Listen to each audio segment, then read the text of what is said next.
Vous êtes dans Como 5.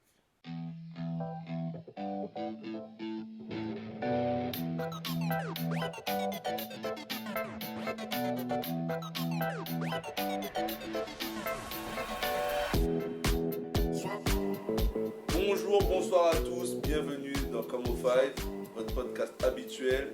On est là pour parler de foot entre potes comme d'habitude. Je suis Dréo pour vous servir et comme d'habitude, avec moi, il y a Mick Nice. Salut à tous. Salut, et donc comment allez-vous? Enfin, j'espère que vous allez bien. Déjà, nous ça va, on a passé une bonne semaine de foot. Là, il y avait la Ligue des Champions. Donc ouais, ça fait une semaine chargée d'actualité footballistique quand même. Ouais, super semaine, il y avait pas mal de beaux matchs. On va parler de tout ça dans cet épisode. Et on va commencer avec quoi du coup? Comme d'habitude, un petit tour sur la Ligue 1 quand même si on a vu la Ligue des Champions, hein, mais on va de toutes les façons, le match qui va nous apporter par rapport à la Ligue 1. Paris a une semaine chargée entre Barcelone en Ligue des Champions et Monaco qui jouait dimanche quoi. Ouais, écoute, on va commencer avec ça. Une semaine paradoxale pour Paris. Ouais. Donc, qui a fait un gros match à Paris, à Barcelone Mm. mardi. Donc, on le rappelle, une victoire 4-1 avec un triplé d'Mbappé. Ouais. Très gros match hein, de l'ensemble parisien, je trouve. Ouais, c'était un match abouti collectivement. Mm. Ils ont montré beaucoup de caractère au milieu de terrain. Verratti, le petit Verratti qui a mangé le milieu de terrain du Barça. Mhm. Euh, Après, comme on s'y attendait, je crois qu'on en a parlé dans l'épisode 3, hein, on savait que ça allait être un match ouvert, enfin Ouvert, au oui. moins avec un but Un de but chaque de chaque équipe, équipe, c'est parce que sûr. les deux défenses sont pas exceptionnelles. Ah bah c'est sûr. D'ailleurs, il y avait un choix très étonnant, c'était d'aligner Piqué du côté Ouais, du Barça, un choix que j'ai pas compris ouais, et qui a été préjudiciable à Barcelone. à Barcelone, Mm. puisque un Piqué qui revient de 2 mois de blessure sans rythme face à un Mbappé des grands soirs, C'est ça. Sachant que Piqué, déjà de base, c'est de pas le joueur le base. plus rapide, quoi. Donc, Exactement. ouais, il était vraiment. Leur défense a pris l'eau. Voilà. Après, psychologiquement, Paris a fait un gros match, je trouve. Moi, c'est ça qui m'a un peu surpris dans l'idée. Je me suis dit, voilà, Mbappé, là, c'est bon. Le truc est déclenché, il est lancé, c'est fini, on l'arrêtera plus. Euh, pour moi, il était parti. C'était le match qui a déclenché enfin, sa carrière, quoi. C'est-à-dire que là, c'était Ah ce oui, match qu'il fait en carrément, ce moment. Ouais, carrément. quand j'ai vu le match et tout, j'ai vu ses déplacements, comment il revient, comment il s'arrachait partout et tout. Je me suis dit, c'est lancé. En fait, moi, dans ce match-là, ce qui m'a plus surpris positivement, c'est la justesse d'Mbappé dans le dernier geste, en fait. Parce que c'est vrai que ces derniers temps, on le voyait un petit peu moins efficace, vendanger des occasions, Mbappé Ouais. un peu chiant, Mm. un peu dribbleur, etc. Là, il est allé à l'essentiel. Ouais. Euh, Il a fait du propre, il a été chirurgical, quoi. voilà, il a été clean. Le dernier but, c'est le parfait exemple. Une frappe enroulée, une touche, tac Mm. tac, ça va vite. Moi, c'est le premier, je Et le crois, premier but, qui m'a enchaînement surpris. L'enchaînement, là, très magnifique, juste techniquement, magnifique. dans la surface, Mais qui après, rappelle d'ailleurs le but contre l'Argentine. exact. Bon, Mais moi, ce que je me suis demandé en regardant ce match-là, donc du coup, vous voyez, on veut parler de Ligue 1, on parle de Ligue des Champions, hein, vous n'allez pas nous en vouloir pour ça, mais euh, ce qui m'a surpris, et, enfin, la question que je me pose, c'est est-ce que ce match-là a été sorti aussi parce qu'il n'y a pas Neymar et Di Maria? Est-ce que justement, si toutes ces forces en présence là avaient été, on ne se serait pas retrouvé dans le même problème qu'on a avec Tuchel, qu'on avait en fin de saison dernière avec Paris, c'est-à-dire euh, quand tout le monde est là, ben, on fait moins les efforts. problème de riche en soi. Exactement. Bah oui, forcément, ça aurait été un match différent avec Neymar. Neymar, il aurait pris beaucoup plus le jeu à son compte, alors que Mbappé, tout seul, il a laissé. En fait, il a eu l'intelligence de laisser le jeu se produire au milieu de terrain avec un Mm. Verratti très juste, Verratti aussi qui a sorti un très beau un match. Hein. Paredes aussi très juste, Mm. qui fait l'avant-dernière passe sur le deuxième but. Il a eu cette intelligence en fait de se concentrer sur l'essentiel. Alors qu'avec Neymar, il aurait voulu peut-être plus jouer avec lui. Mais Neymar aurait touché plus le ballon, encore plus face au Barça, il aurait voulu montrer, etc. Donc peut-être que c'était une bonne chose finalement que les deux autres stars soient absentes. On ne le saura pas, mais bah, on le saura pas s'il passe, on verra comment. De toutes les façons, bon, on n'a qu'à voir comment la saison, enfin la semaine de Paris s'est très mal finie. Du voilà. coup, bon, très mal fini pour eux, parce que bon, pour Monaco, c'est quand même une belle opération, je vais pas me cacher. Moi, après, j'étais avec des potes toute la journée et tout, on se disait, voilà, moi je me suis dit, ils m'ont demandé comment je sentais le match, j'ai dit, je vais regarder le match et que le beau jeu gagne, quoi. En gros, j'étais pas apeuré, c'est-à-dire, ouais, on va se prendre une branlée, ou j'étais pas, enfin, Monaco va se prendre une branlée, ou j'étais pas non plus euphorique en mode Monaco va mettre une branlée à Paris. Je me suis dit, vu ce que Paris vient de faire à Barcelone, Ça semblait mal m'embarquer. voilà, mais Mais je sais que Monaco a de quoi répondre face au PSG quand même, parce que le match a quand même été gagné par Monaco aussi. Donc je me suis dit, voilà, ça peut être un match où tout est possible. Ça veut dire que Monaco peut prendre une branlée, Paris peut en prendre 2, 3, ou ça peut être un match fermé. Enfin voilà, je n'arrivais pas à lire clairement le truc. Et je me suis dit, de toute façon, à part au niveau du classement, où ça peut avoir une incidence où Monaco aurait pu être relégué par ce trio de tête-là, fallait prendre le match comme il vient, tu vois. Et finalement, bonne surprise, quoi. Bonne surprise, mais c'est aussi Paris. Alors on le dit souvent quand Paris perd, mais Paris, au-delà de ce match, en Ligue 1 cette saison, c'est quand même très très étonnant de voir Paris avec 6 défaites. Donc, ouais, ils ont déjà beaucoup de défaites. Pour nos auditeurs, pour situer les choses, on a Lille à 58 points, derrière Lyon à 55 et Paris à 54 et Monaco 2 points derrière. Donc en gros, Monaco est à 6 points de. Voilà, de Lille, le quatuor de tête se tient en 6 points, donc tout est jouable pour l'instant. Mais voir Paris avec 6 défaites. Je crois que c'était même plus arrivé. Je crois que c'est jamais arrivé sous le Qatari. Voilà, déjà. c'est 6 défaites, c'est énorme pour Donc, Paris. Et surtout, pourquoi je ne les vois pas champions, c'est qu'ils perdent face aux gros. Ils ont perdu face à Monaco, à domicile. Ils ont perdu. Retour, ouais. Aller-retour. Ils ont perdu face à. Qui? Ils ont perdu face à Marseille. Bon, c'est pas un gros, mais ils ont perdu face à Marseille. C'est clair que Marseille, c'est pas un gros. Face au gros, on sent pas un Paris qui dominateur où on se dit bon de toute façon dans les confrontations directes ils vont gagner donc bon on les laisse. J'ai vu passer, j'ai entendu, je sais plus d'où j'ai écouté ça, hein. J'ai entendu une phrase de Pochettino. Ils ont perdu face à Lyon aussi, pardon. Ils ont perdu face à Lyon aussi. Ouais, une phrase de Pochettino qui dit il va vraiment falloir maintenant qu'on pense qu'il y a de grosses équipes en Ligue 1, quelque chose du style. Ils n'étaient pas au courant. Voilà, c'est ça qui est un peu surprenait les gens. C'est vrai, je sais plus quelle émission je regardais. C'est vrai aussi. Ils disaient que ça veut dire qu'en fait, quand tu sors ça, que dans la tête des mecs en face, c'est tranquille. Voilà, il y a pas tranquille. Tu vois ce que je veux dire? Ouais. Donc, il va falloir qu'ils y pensent, effectivement, parce qu'il y a quand même des prétendants sérieux quand même. Après, c'était humain. Enfin, on va pas se mentir, c'était humain. Paris, la saison dernière, c'est quoi? C'est 15 points d'avance, un truc comme ça. Oui, parce que sur le papier, tu as une équipe qui est largement au-dessus. C'est ce que moi je répète depuis qu'on a lancé le podcast. Pour moi, ça reste encore l'équipe qui, si elle décide de bouffer le championnat. Donc, c'était la question. bouffe le Je championnat. t'attendais au tournant. C'était la question. Paris champion toujours pour moi. Paris champion, Ouais. toujours moi, c'était entre les trois autres. Non, Voilà. pour moi, Paris toujours champion parce que. Moi, je les vois pas. Tu sais pourquoi et justement, c'est le contraste, moi, de ce que j'ai vu entre Barcelone et Monaco, c'est Mbappé. Dans le comportement, on n'a pas du tout le même profil.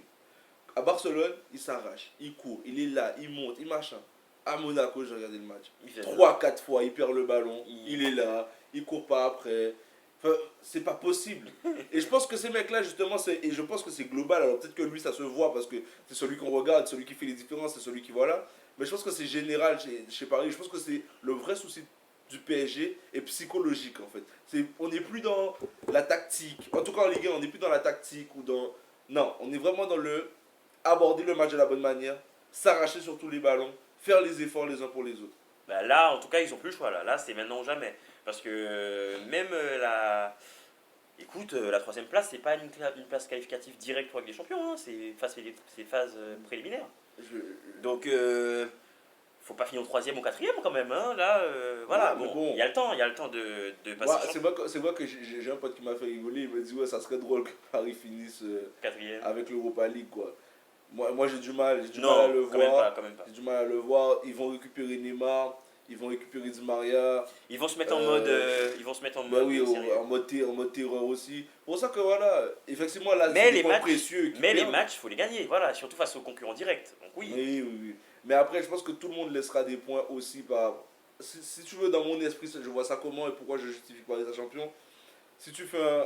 Et on n'est pas là pour faire des maths, hein, mais si tu réfléchis un peu de façon mathématique à la chose, tu te dis que les adversaires du PSG vont perdre plus de points qu'eux aux mêmes endroits. Tu vois ce que je veux dire? En gros, autant de passages, normalement, Paris est censé avoir plus de points dans la théorie.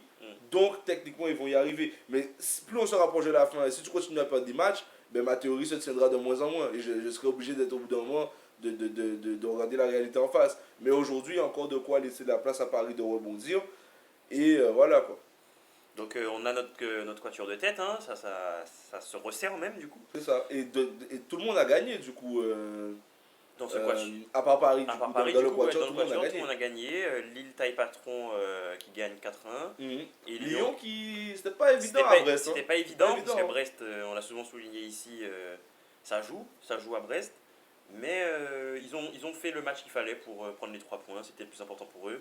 Ouais. On n'attend plus Lyon actuellement sur un jeu spectaculaire et tout. Là, on veut qu'ils soient solides, qu'ils prennent les Les points qu'il points. faut. Mais ça me fait penser à, on en parlera tout à l'heure en première ligue, mais ça me fait penser un peu à City, quoi. C'est-à-dire que Guardiola euh, a laissé passer un message qui était équivalent en disant aucun match n'est facile. Et Voilà. quand tu crois que tu es dans une série et tout, c'est là où c'est le plus difficile. Donc il faut quand même accrocher les points. Donc mention spéciale à Monaco qui s'en sort très très bien dans ce week-end-là. Mais tous les autres sont là et font le taf. Donc la fin de championnat va être assez palpitante et intéressante à suivre, quoi. Aussi. Donc pour l'instant, moi je reste sur mon pronostic que le champion se situera dans les 3 autres. Et toi, sur Paris. Ouais, moi Paris toujours. Je pense que, encore une fois, quand ils vont se mettre en ordre de marche, ça va dérouler. Je pense que ça va dérouler. Il reste 12 matchs du coup, donc ça peut être intéressant. On va faire un petit clin d'œil du coup au bas de tableau, Mhm. rapidement, avec Nantes qui fait match nul à Marseille et qui sort de la zone rouge, enfin, qui n'est plus relégable. Euh, c'est quand même serré, hein. C'est quand même serré dans le bas du classement. C'est une bataille à 4 du coup. C'est une bataille à 4. Ça, je vais pas dire non. Mais faut que quelques personnes au-dessus là fassent attention. Je pense Par à exemple. Nice, À Nice, ouais. où je crois qu'ils sont sur leurs 5 derniers matchs, il y a quand même 4 défaites. Ouais. Donc il reste 12 matchs, quoi. Il ne faut pas regarder le gap, se dire qu'il n'y a que 6 points entre, Ouais, Nantes c'est vrai, c'est vrai. entre Nantes et Nice. Mais il y a 6 points, et bon, Strasbourg aussi, hein, c'est la même chose. Ouais. Tu es à 6 points du premier, du barragiste, Du quoi. barragiste. Donc il faut quand même faire attention. Il y a du mieux, il faut savoir que les équipes justement comme Nantes, là, ça va se batailler, puisqu'il y a Camboire qui est là, comme on en a parlé dans l'épisode précédent, qui va essayer d'insuffler un truc nouveau. Donc il y aura de la bataille, là, ça va être assez intéressant de suivre ça pour la fin. Dijon pour moi, enfin Dijon est condamné. Dijon est Donc, condamné, donc ouais, voilà, mais on en pour tous les parlera. autres, c'est jouable. C'est ça, Ça va être la guerre. Donc exactement. on va suivre ça. Ce serait quand même profitable pour Nantes de se maintenir après avoir changé de coach 2 fois dans la saison. Mais je me demande si, bon, on va pas faire un débat là-dessus, on en a déjà parlé de Domenech, on parle souvent de Nantes quand même, mais Kita, je me demande c'est pas ce qu'il lui faut. C'est-à-dire de se prendre une Ligue 2 et de comprendre qu'on peut pas gérer un club comme on gère une épicerie, voilà, t'aimes pas, je te vire, je t'aime, je te vire pas, ben voilà. Donc voilà, on en reparlera, mais la fin du championnat, le bas du championnat est assez serré quand même. Ok. Bah écoute, on va passer au Tour d'Europe du coup. Ouais. Avec un championnat qui nous intéresse beaucoup, c'est la Première Ligue. Ah ouais. Donc C'est- il s'est passé quoi ce week-end? Ben, ce week-end, City continue à dérouler. Hein. City, on l'a déjà évoqué la semaine dernière par rapport aux différentes prestats qu'ils ont pu réaliser. City déroule. Voilà, ils s'imposent 1-0 face à Arsenal. Donc ils mettent le but dans les premières minutes. Bon, Arsenal, on voit le niveau qu'ils ont cette saison. Hein. C'est pas exceptionnel. Ils essaient de se reprendre, ils essaient de se raccrocher, Ouais, etc. c'est irrégulier, ouais. Mais voilà, City continue à dérouler. City continue à dérouler. United est là.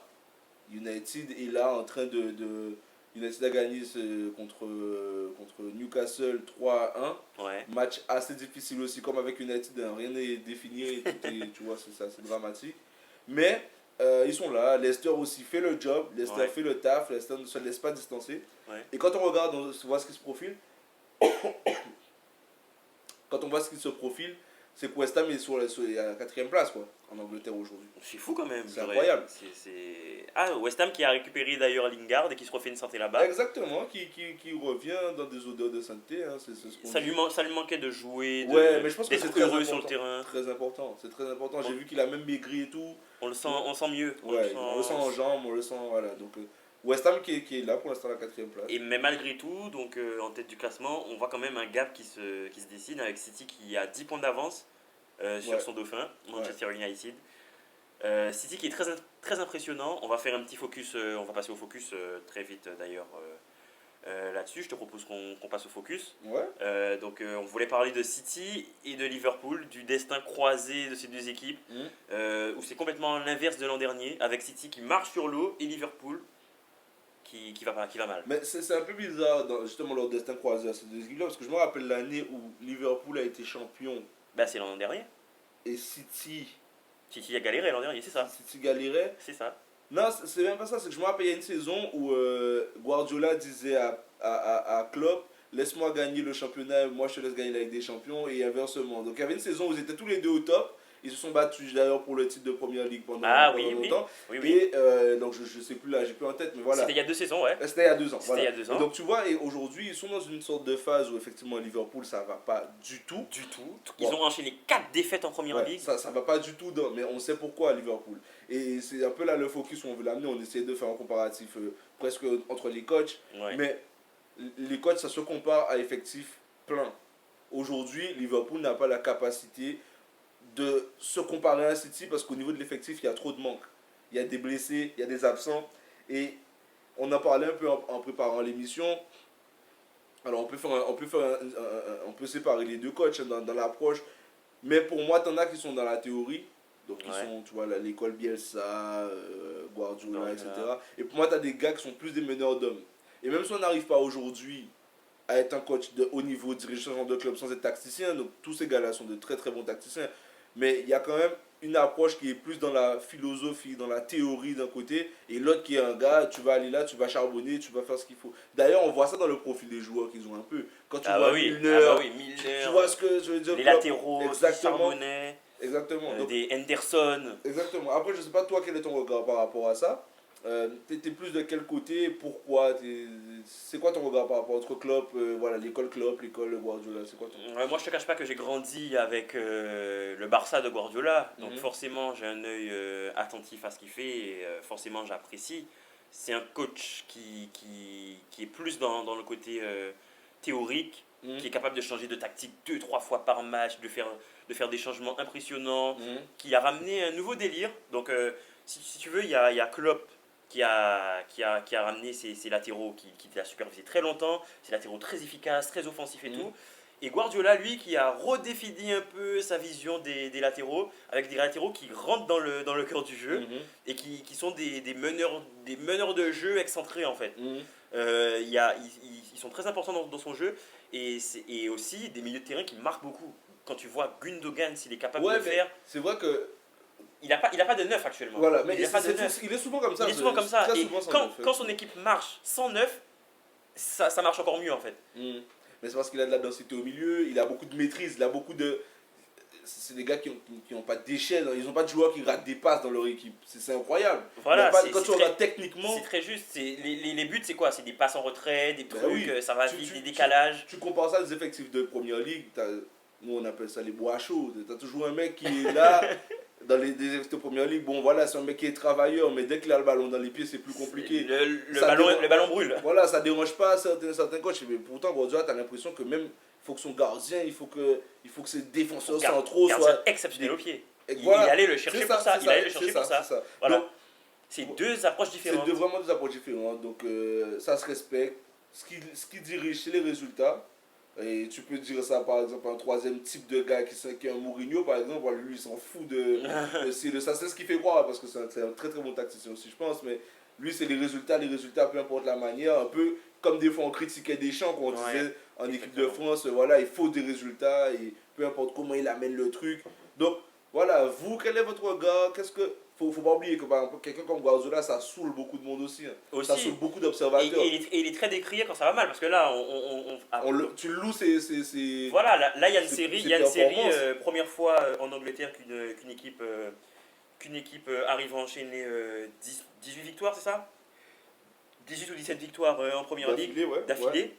Donc c'est quand même impressionnant ce qu'il fait. Leur théorie de ce genre de gars, et dans l'idée, c'est vrai, tu peux pas leur dire non parce que c'est le genre de gars qui te dit plus t'as le ballon, moins t'as de chance de prendre de but. C'est ce qui est quand même logique en fait, ouais. par conséquent. Mais effectivement, ça a ses limites. Les gens commencent à s'habituer avec ton mode de jeu, ils commencent à s'habituer à tes joueurs. Je sais pas ce qui est le mieux. Sincèrement, je sais pas ce qui est le mieux. Je respecte tous les points de vue et ce qui compte à la fin, c'est la victoire. Tu vois. Et après, effectivement, quand t'as que des gens qui gagnent, quand tu n'as que des gens qui ont gagné, ben, tu peux commencer à analyser ce qui a fait que celui-là est plus performant dans le truc. Mais il faut comparer des gens qui gagnent. Quoi. Après, intrinsèquement, Liverpool et City, ça reste les deux meilleures équipes de Première Ligue. Intrinsèquement, on va pas jeter Liverpool aux ordures parce qu'ils sont à 19 points, de City. Les deux intrinsèquement les meilleurs... Bah, sur les 3 dernières saisons, je suis désolé. Ouais, oui, je suis désolé. Après... Ça fait City, Liverpool, City. Donc, non, ok, je comprends ce que tu veux me dire. Plus une Ligue des Champions. Je comprends ce que tu veux me dire. il y a des effectifs en construction. Il y a de très Ah, bons effectifs quand même. je sais où tu veux en venir. Tu veux placer ton petit United. Non, moi United, j'en veux pas, je prends le débat, je ne serai pas forcément partial. Mais non, il y a des équipes. Oui, t'as pas tort. Enfin, j'ai parlé pour beaucoup pour rien dire, pour être d'accord avec toi, parce que oui, effectivement, je pense que. Mais t'as de beaux effectifs qui viennent quand même. Mais il y a des loupés. C'est-à-dire qu'Everton, pour moi, sur le papier, c'est super beau, tu vois. Bon, ouais, c'est pas mal. C'est super C'est pas beau. mal. Ils ont un bien Chelsea, sur le papier, c'est incroyable. C'est vrai. Et C'est la vrai. mayonnaise c'est ne vrai. prend pas. C'est vrai. Je comprends ce que tu veux dire. Mais justement, c'est ça, c'est qu'on ne parle pas de la même efficacité. Voilà. C'est-à-dire que sur le papier, City et Liverpool sont celles qui ont un bel effectif et qui ont gagné. Et qui ont gagné sur les 3 dernières saisons. Voilà. Voilà, qui ont Donc survécu, après, tu as voilà. de beaux effectifs derrière, mais qui ne gagnent pas. Donc Voilà. effectivement, pas les comparer, tu as raison. C'est pour ça que j'ai pris le temps d'assimiler ce que tu m'as dit. Je suis d'accord avec toi en fait. Même si United n'est pas très loin, il n'est pas si loin que ça, laissez quelques années et de la maturité à certaines personnes de cet effectif-là, et puis voilà. Bon, du coup, si on veut se mouiller un peu, toi, tu t'avoues vaincu. Tu penses que City sera champion. Ils ont 10 points d'avance sur leur dauphin. La première ligue, c'est un championnat tellement Et particulier c'est reparti. que non, mais tu as des runs comme ça qui sont magnifiques et c'est louable. Il faut rendre à César ce qui appartient à César. Ça veut dire que ce que City fait, c'est incroyable. Tu vois, je ne remettrai pas en question. Mais tu as de beaux runs qui sont là et tu as des périodes qui peuvent être difficiles. Je me répète, mais tu as le Covid, tu as les blessures qui peuvent apparaître et c'est très important de prendre tout ça en compte avant de définir qui va être champion en Première Ligue. Il ne faut pas oublier que tout le monde peut perdre contre tout le monde en Première Ligue et c'est jamais gagné. D'ailleurs, Guardiola l'a rappelé cette semaine en disant que le match à Arsenal, dans l'esprit des gens, quand tu regardes ça sur une série, tu te dis que ok, ça c'est faisable, c'est abordable, ils vont le gagner le match, mais il te dit chaque match, il faut les gagner. Et c'était quand même plus difficile pour eux. Ils ont marqué en début de Ah match. bah ouais. Ils se sont simplifiés la tâche. Mais c'était un match. Donc, pour moi, non, je ne suis pas persuadé aujourd'hui, là, avec quoi, il reste 13 matchs en il reste Première 13 Ligue, matchs, ouais. qu'il sera forcément champion. Même si par contre, s'ils ne le sont pas, c'est grave par contre. Avec 10 points d'avance à 13 matchs à la fin, si tu n'es pas champion, c'est difficile. Mais je ne suis pas persuadé qu'ils vont l'être. Je ne sais pas si tu vois ce que je veux Disons dire. que tu l'espères qu'ils le seront. J'espère qu'ils ne le seront pas, voilà, dans le fond de mon cœur. Voilà, après tu as de beaux runs, Chelsea, depuis l'arrivée de Tuchel, c'est incroyable aussi. Il ne faut pas oublier. Ouais, ils sont sur 5 matchs sans défaite. Ils n'iront pas embêter, parce que je vois, ils sont à 16 points de City, ils n'iront pas embêter City pour la première place, mais ils sont là. Et en même temps, bon, avant de clôturer sur la première ligue, tu as des équipes qui sombrent, quoi. Ouais, des équipes qui sont. Bon, Liverpool, on a assez parlé, mais Tottenham, ça commence à être gravissime aussi pour Mourinho. Là. Ah bah Ça ouais, commence à être grave. ils étaient très bien placés, ils sont 9ème. Ah, je me rappelle, ils sont titillés. Alors, ils ont été dans les premières places, Ils ont d'ailleurs, été au dans les début du premières places, championnat. ouais. Ils sont restés longtemps, Dans le 2, top 3, 3, voilà. Et puis là, C'est chaud. c'est 9ème, quoi, quand même. Donc, Ouais. c'est compliqué. C'est compliqué. Mais voilà, ça laisse présager une belle fin de championnat, comme je disais, avec des équipes comme West Ham, Chelsea qui est là, Everton sur le papier, c'est très beau aussi. Donc voilà, une belle fin de championnat, et puis j'espère que City fera du mieux qu'ils peuvent. Et s'ils sont champions, ben, c'est qu'ils l'auront mérité. Voilà. Et puis juste rapidement, on n'en parle pas souvent des équipes en première ligue du bas de classement parce qu'on aime regarder vers le haut bien sûr. Mais voilà, on sent qu'il y a deux équipes qui sont, on va dire, quasiment condamnées. Hein. West Bromwich Albion et Sheffield, c'est très difficile. Très C'est difficile pour eux. compliqué. Et Sheffield, la saison dernière, je ne sais plus exactement à quelle place ils sont finis, mais c'est une équipe qui a fait une très très belle saison l'année dernière. Ouais, ça jouait. C'était du beau foot. Ouais. Je me rappelle. C'était une belle équipe qui a titillé. D'ailleurs, ils ont côtoyé, je crois, le Big Six pendant un petit moment. C'était l'équipe qui emmerdait le monde la saison dernière. Incroyable. Et comme quoi, tu vois, aujourd'hui, ils sont tombés dans le travail. Ils ont perdu des joueurs. Ils ont perdu Anderson, leur gardien notamment, qui est le gardien numéro 2 de United aujourd'hui. Mais voilà quoi. Donc, ça me fait un peu de la peine pour Sheffield. Mais bon, le championnat a tellement un niveau élevé que tu ne peux pas te permettre d'être aujourd'hui à 11 points et espérer quoi que ce soit. Quoi. Ils ont combien de victoires? Je ne sais plus. Quoi. Ils ont 3 victoires pour 20 défaites. Ouais, donc c'est compliqué. C'est compliqué. Le truc est scellé et puis voilà, quoi. On ne peut pas faire plus. Donc voilà. Ok, bah écoute, dites-nous ce que vous en pensez de notre petit focus là sur la petite dualité. Sur les différents profils de coach qui existent. Guardiola, vous êtes plutôt Guardiola ou Klopp? Est-ce que Guardiola quand même, sur les dernières saisons, on va finir très vite là-dessus, mais c'est pas mal de titres de Première Ligue si ça gagne encore cette année. Ça ferait 3 titres sur les 4 derniers. Hein. Non, c'est impressionnant Guardiola, mais c'est impressionnant avec un certain niveau de moyens aussi. C'est vrai. Faut pas l'oublier ça. C'est vrai. Mais un jeu aussi. Ce mec n'a pas laissé une belle image au Bayern non plus. Mais ce mec a quand même réussi à imposer un jeu léché et de possession en Angleterre. Ouais, ce qui Là était où pas- on disait- que c'était le seul championnat, c'était pas possible. Voilà. Je suis d'accord. Voilà. Il a montré qu'il a. Mais il a galéré quand même, mais on lui a laissé le temps aussi. Aussi. C'est important de souligner ça parce qu'il y a beaucoup de coachs à qui on laisse pas le temps de Aussi. mettre en place. Aussi. Donc lui, il a gagné son crédit par son passé, Et mais il a ensuite, prouvé qu'il a raison quand même. Parce Ça que fonctionnait. la première saison, c'est vrai que la première saison, il a pas, c'était pas bien. Ah non, il a galéré. Je crois que c'est les deux premières même. Hein. Ouais, c'est une ou deux, hein, ouais. Ouais. Et après, il a. Bon. Ouais. Donc voilà, non, c'est. On sort des demi-stats. Mais. Donc voilà, rendez-vous la semaine prochaine en première ligue. Je sais pas quels vont être les matchs prochains là rapidement ce week-end. Mais il y a quoi ce week-end? On a un Leicester Arsenal, Ah, c'est quand même à souligner, et il y a un Chelsea Manchester United. Ça va être bien. Il y a des matchs intéressants, donc restez Ah, à j'ai l'affût. hâte de voir ça, c'est vrai. Restez à l'affût, venez nous voir sur Twitter. On vous donnera peut-être des petits paris concernant cette journée-là. Il n'y a pas de souci. Et petite mise à jour, on est également sur Facebook maintenant, donc pour les personnes qui n'ont pas Twitter, c'est avec plaisir qu'on échangera avec vous sur Facebook. On va commencer à être actif, à poster plus régulièrement, et on vous laisse des belles surprises avec dans les paris sportifs. Exactement. Encore dans les surprises, je sais pas si je pense pas qu'on ait communiqué dans le podcast là-dessus, mais disons qu'aujourd'hui votre podcast n'est plus uniquement disponible sur SoundCloud et YouTube. Également, On est maintenant sur iTunes, on est directement sur Spotify, sur Deezer. Donc voilà, sur toutes les plateformes préférées de téléchargement. Venez nous écouter et échanger avec nous. Voilà. Donc on va continuer du coup le petit tour d'Europe avec la Serie A où il y a eu un événement ce week-end.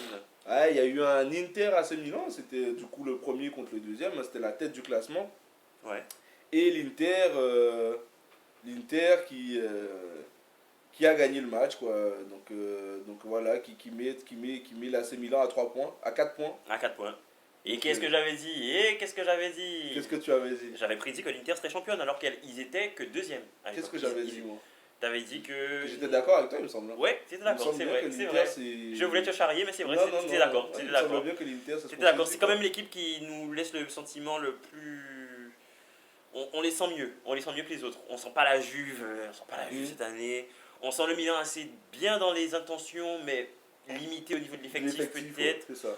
Après, il repose sur un Zlatan de 39 voilà, ans. donc, on sent l'Inter mieux armé tout simplement. Et ça fait quand même du bien de voir un championnat plus disputé et la Juve qui ne le survole pas, donc tant mieux.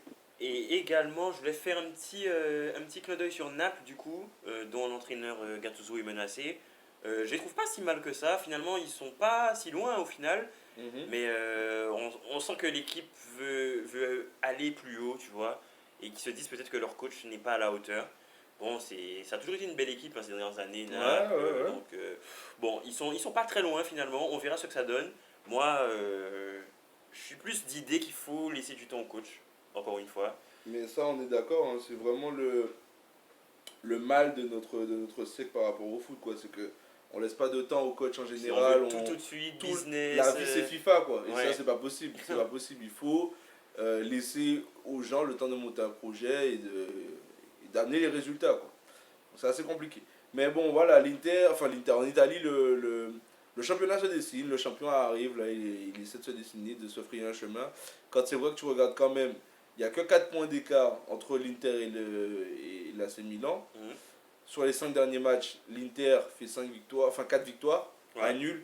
Et le Milan AC sort quand même sur 3 défaites et 2 victoires, quoi. Donc, il marque le pas un petit peu, et la Juve qui peut remonter également. Donc à voir. C'est peut-être pas joué, mais on a notre petite référence pour l'Inter pour ce championnat. Exactement. Ça nous permet d'enchaîner sur l'Espagne. L'Espagne avec l'Atlético Madrid qui a fait match nul et qui marque le pas sur 2 matchs sans victoire. Là. Ouais, ben ça se resserre un petit peu.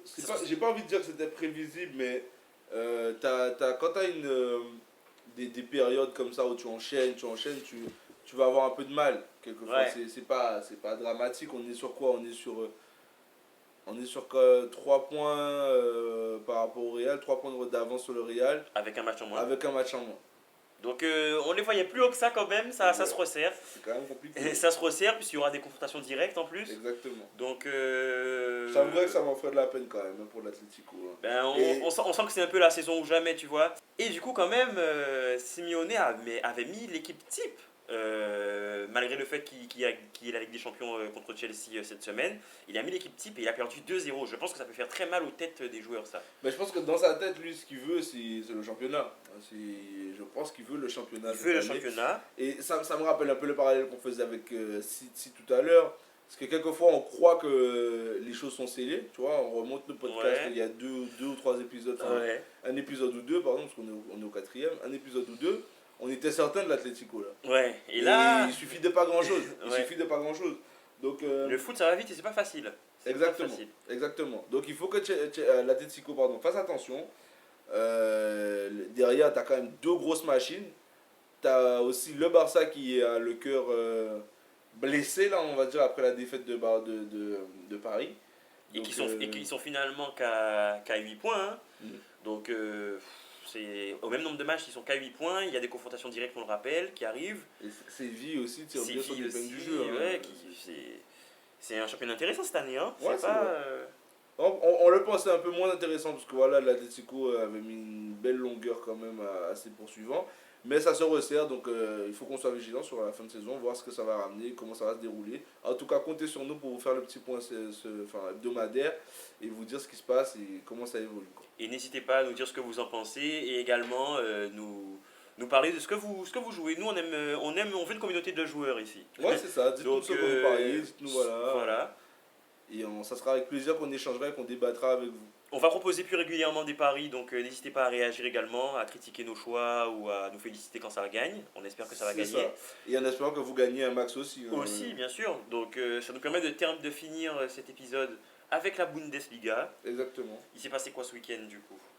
Ce week-end, c'est le Bayern qui a perdu. Ah mais ils sont pas bien. En fait c'est très bizarre cette équipe. Tu te dis, pendant 2 semaines, ils sont top, ils enchaînent 3 victoires, ils sont au compresseur, Lewandowski met 3 buts, etc. Et 2-3 jours après, c'est bizarre. Ouais, et au final, ils sont toujours premiers. C'est bizarre en fait. Hein. Mais après, ils avaient un match là aussi. C'est un peu le cas de l'Atlético, de ce qu'on disait tout à l'heure. Ils avaient un petit match là qui n'était pas aussi énorme, mais ils étaient bien. Ce qui est impressionnant, comme tu dis, c'est que tu as l'impression que c'est un jeu où à chaque fois les Allemands finissent par gagner. Quoi. Ouais. Après, leur concurrent que moi j'appréciais beaucoup, c'est Dortmund. Ils sont dans le dur. Il n'y a que Leipzig qui essaie de montrer. Justement, Leipzig revient à 2 points du Bayern, à 47 points. Du coup, ce serait bien qu'ils s'accrochent et qu'ils restent un peu au contact. Ce serait mieux pour le suspense de ce championnat. Quoi. C'est ça. Mais justement, en parlant vite fait de la Bundesliga, là, Haaland, on est d'accord que ce mec-là, c'est quand même incroyable. Ah ouais, bah écoute, on fera un débat. Ah bah, tu me donnes une idée de débat. Qui pour vous, le top 3 des meilleurs jeunes? Top 3 des meilleurs jeunes, on va dire moins de 22 ans. Voilà, top 3. Moi, je mettrais dans l'ordre, hein, et je précise dans l'ordre. Ça va peut-être faire débat, mais pour moi, c'est Haaland en numéro 1, Joao Félix en numéro 2, et Mbappé ensuite seulement. Je sais que ça va faire débat. Aïe aïe aïe. Qu'est-ce qu'il en pense? Là, je le vois. Là, vous le voyez pas, les amis, mais je vois. Non, mais. Haaland, il me fait peur. Ce mec, il me fait peur. Haaland, Mbappé, oui. Dedans, ça me va bien. Il va mettre son petit Sancho qui veut aller à Manchester. Non, mais je pense à. Je sais pas.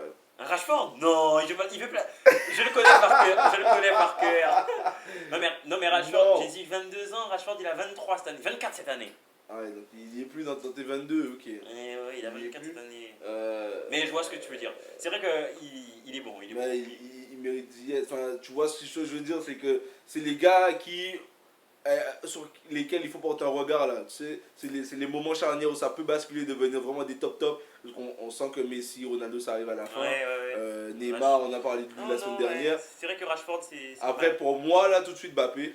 Hein, Mbappé, c'est le. Voilà. En fait, il a un truc qui sort du domaine du foot. Tu vois. Le mec, il a 22 ans, il est déjà sur le FIFA. Enfin, tu vois, c'est. Ouais, il a un aura, il est champion du monde. Il est champion du monde, donc ça rajoute en fait, au-delà même de son niveau de jeu, ça rajoute, voilà. Mais moi, en qualité pure, Haaland, il est impressionnant. En fait. Après Mbappé, je l'ai vu et j'ai vu l'évolution dès Monaco et tout, tu vois. Ouais. Donc, c'est chaud. Le mec, je te dis, c'est chaud. Mais moi, j'ai toujours aimé Mbappé de base, donc voilà.